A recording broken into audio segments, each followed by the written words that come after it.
Hey everyone, welcome to 312 Bulls. I'm your host Luis Rodriguez. Let's jump right into the game where the Bulls defeat the Celtics 128 to 114.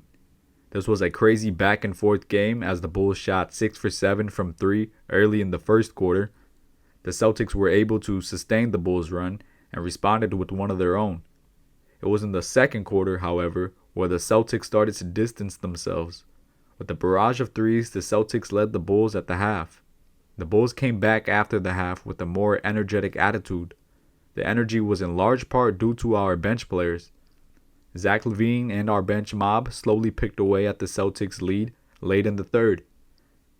However, I wasn't as optimistic as I thought. I thought the game was finished with the Celtics leading by as much as 19 points.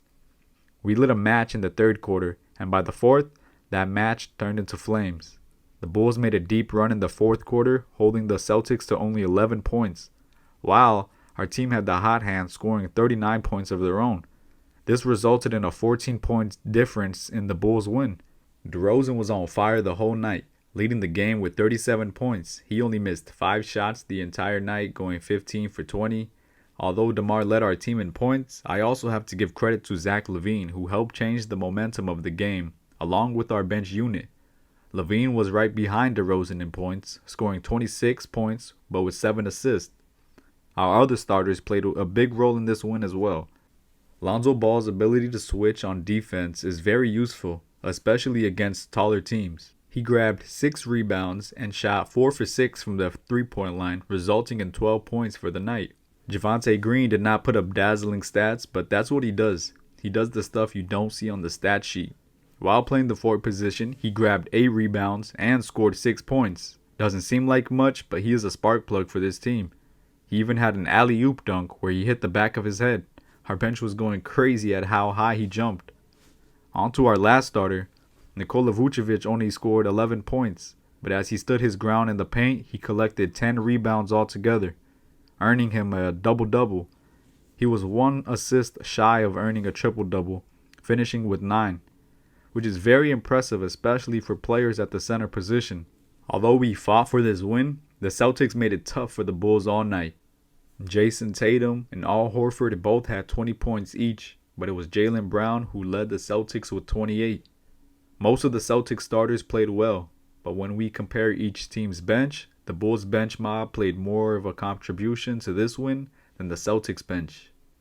Derrick Jones Jr. earned himself more playing time as his defense on Tatum and Brown proved to be very useful. He finished with 9 points, 2 blocks, and 1 steal, and while he's not known as a marksman shooter, he confidently made a 3 as well. I hope to see him play more as he was very productive on the court today. We also got to see Tony Bradley come off the bench. He did very well against the Jazz last game, and he also made an impact in this game. His presence in the paint alone alters our opponent's shot. He finished with 2 blocks while also grabbing 5 rebounds in 13 minutes. Our other bench member in Alex Caruso had some impactful play in this game as well.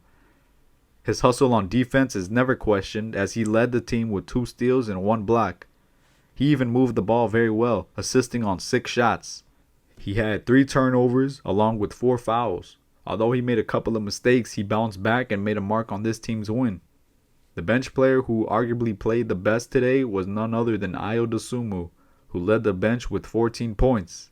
He missed no shots today, scoring 6 of 6 from the field. While he didn't register any steals or blocks, his defensive potential is very impressive. He was able to switch on Tatum and Jaylen Brown and give them a rough time while he guarded them.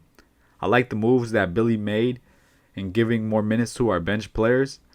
Although in this game he opted for a 9-man rotation, which unfortunately had Troy Brown Jr. be the odd man out. There were times in this game where I think Troy Brown Jr.'s defense could have been helpful, such as in the first half, but whatever Billy Donovan told his team during halftime definitely fueled them on this amazing comeback win.